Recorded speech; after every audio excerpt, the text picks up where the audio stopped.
Hey guys, Fat Man's here. Just thought I'd do a little quick cleaning video on my Stevens 987. This is probably my favorite 22 that I own. And it's going squirrel hunting this year. Matter of fact, here next weekend, it will be out squirrel hunting. If I don't get, the opportunity to go out like tomorrow or something. Squirrel season opened on Saturday and I've been working. So anyway, I got a little time. I'm going to make this video. Might get a little lengthy. I might have to break it up into two parts. We'll see. So here's my 987. I'm going to go ahead and I'm going to take the magazine plunger out. I'm going to tip the gun, make sure there's nothing in the magazine. I'm going to open the bolt, make sure there's nothing in here. Physically look in there, make sure there's nothing in there. Let my bolt go home. This gun's only got, I did take the sling off to make this a little easier for video purposes. Otherwise I just leave the sling on because it only attaches to the stock. I'm going to take the one screw out. I did change my screw, so it is a slotted screw that goes in there, but it's a standard quarter 20. Or is it?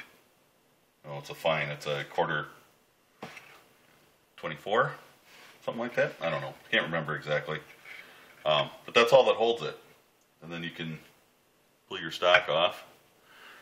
I can see in my stock, as was the problem at one other time with the chain firing, I've got a bunch of grit and stuff in here. Looks like might be a little sand,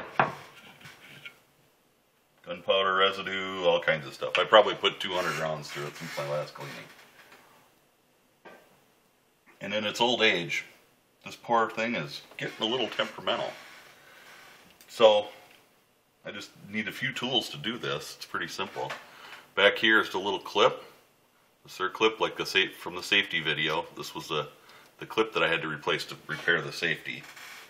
So I'm just going to carefully pop that off. It's just a little E-clip. And again, remember I have a white towel, and the white towel is so that I can see my part. Take this piece out. That is your actuates the safety. Your safety lever is still here on the back. And now I'm going to unscrew this, because that's all it is this piece just kind of screws in there. There's a little spring pressure on it, but not a whole lot. Just keep your hand over the back of it so it doesn't fly. There you go. Not a lot of spring pressure.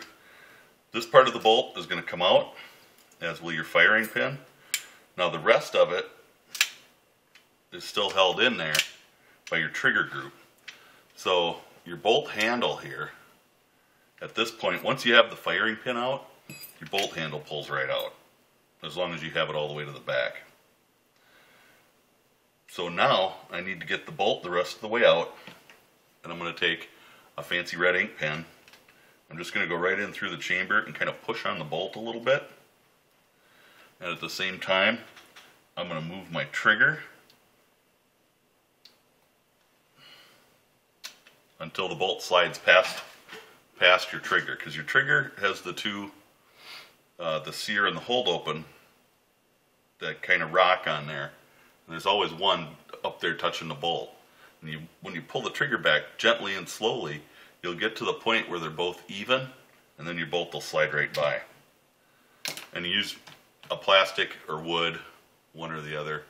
Just happen to have a pen sitting nearby. I got a wood dowel here somewhere that I used to use. But it doesn't matter. It'll come loose. And then it's pretty simple after that.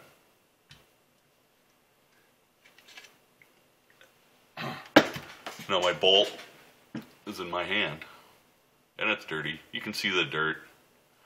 Now remember, I've had this bolt completely disassembled, and I've had the springs out of the bolt. I've had the extractors and everything out of it. This bolt has been had a little bit of polishing done on it, not a whole lot, actually very little, because it works. It works really good. And why change something that works? As long as you're happy with the way it works, don't screw with it. Now, this gun was, when I got it, was nasty. It was rusted, it was pitted. I don't know if you could see it on the magazine tube, But up towards the end there, it's still pitted to beat heck. I don't care. The end of the barrel is still pitted. The crown isn't even in great shape. But you know what? I had Guy Smiley shoot this, and he grouped about 2.5 inches at 25 yards. Which is good enough. I mean, it's squirrel hunting. Squirrel hunting in Minnesota, you're in the woods, and there's a lot of trees. So, you're not getting any better than that. Anyway, so the bolt is out. Now, we can get into the chamber. Down here where your magazine feeds in. Shouldn't be that big a deal, but if you want to, you can take the screws out. This can be kind of a pain in the butt with the lifter. The way the lifter is set up on this is not the same as most. So it can be a pain to get that back together. But it's not a big deal. At this point, this is all you really, really need. I'm going to take this out just because I see a lot of grit in there. I've been shooting that Remington golden bullet stuff, and it's just not the greatest. So, real quick, I'm just going to take these springs. This spring just kind of rests in a little slot in here. Let's see if we can point that out. Right in here. I don't know how well you'll see it, but it's not that big a deal. You can just pop that out, and you want to pop it off of there to the side, each side. That'll take some of the pressure off of the lifter. Then this pin that goes through the lifter, you can just take out and kind of wiggle the spring around a little bit until it comes off. Your lifter has, let's tip it down. On the sides of your lifter, there's a washer on each side, and they're special washers for the lifter because they fit in the hole and stuff for the pin. And that helps keep your lifter centered on there. You want to have just a little bit of lube on there. Mine actually feels really dry right now because it really doesn't take a lot. And once you do that, you can take these two screws out. And this has all been done about a gazillion times before I even... This gun was given to me because it chain fired. And it was given to me probably 20 years ago. So we're just going to take that, we're just going to lift up and wiggle it off a little bit. It really doesn't take much. And now I can get in there with my Q-tips and clean my chamber. The other thing I can do, since I have the bolt out, with this, the Stevens, I can go right through the back here with my cleaning rod, so I can enter from the chamber and out the muzzle. Because remember, you don't want to go through the muzzle because you can wreck the crown. If you have to, you have to. On my my Marlin, it's either, my Glenfield, it's not Marlin. It's either go through here with a rod, or go through the back, through the chamber with a bore snake. I don't have a bore snake. Not into spending the extra money. I've got rods. So I'm going to run a rod through here and do some more cleaning in here. The trigger group, you don't normally have to take that apart, especially if you have like a can of air, the computer duster air. You can just blow through it and get the crap out of there, put a couple of drops of oil on the whatever's moving in there, and you're good to go. You don't really need much else than that. In the chamber is one place that I like to get just...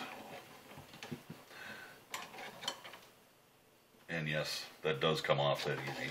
On this gun anyway. It's usually in there a little tighter in that dovetail. So, I'm going to quick clean my chamber. The bolt is pretty much disassembled once you're at this point. The only thing that's left in the bolt are the extractors. And really I don't need to take those out every time that you clean it.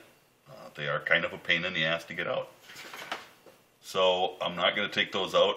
I will put a drop of oil in there, but I'm going to clean this chamber. It always takes a few minutes with the Q-tips and such, and I'm not going to put that on camera. So I'll be back in a minute.